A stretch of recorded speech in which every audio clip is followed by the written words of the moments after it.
Well, it's very controversial, the whole documentary, which is fine. And I am not an expert. I am just someone who has been living with the disease for 23 years. I personally have lived with the HIV death sentence for 12 years. I was diagnosed in 1996 as a 29-year-old lady married with 2 small children. And I was diagnosed based on nothing but a T-cell count.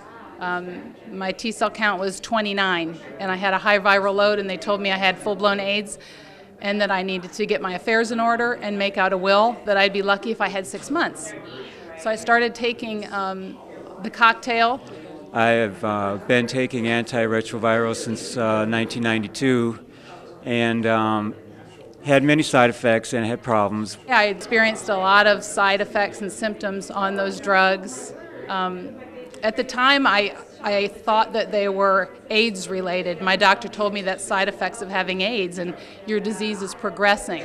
Yes, the drugs are toxic. Everyone knows that. Most medications are, for one reason or another, for some people.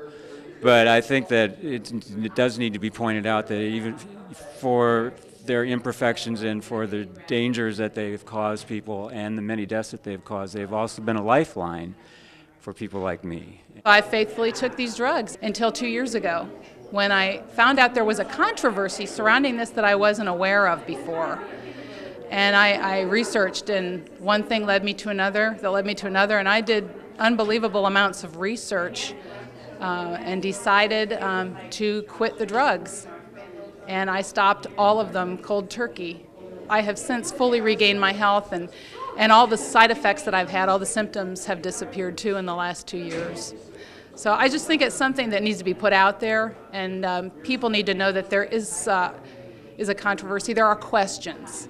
If they don't know that there's some questions surrounding things, then they'll never know they have options. And I was never given an option to choose. You're very fortunate. You really are. But I'm saying that this is maybe a bit misleading because not everyone's going to do as well as you.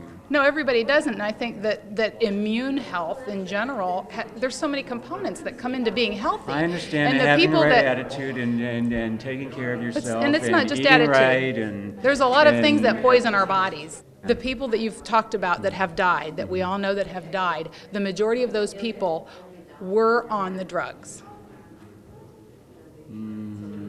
Yes. Yes. Well, we have very different opinions here. I'm not about to stop taking my medicine. And I would not advise that. Though I have been very tempted to over the years.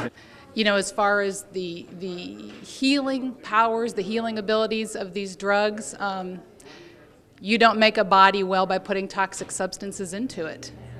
There's better modalities of healing the body than poisoning it.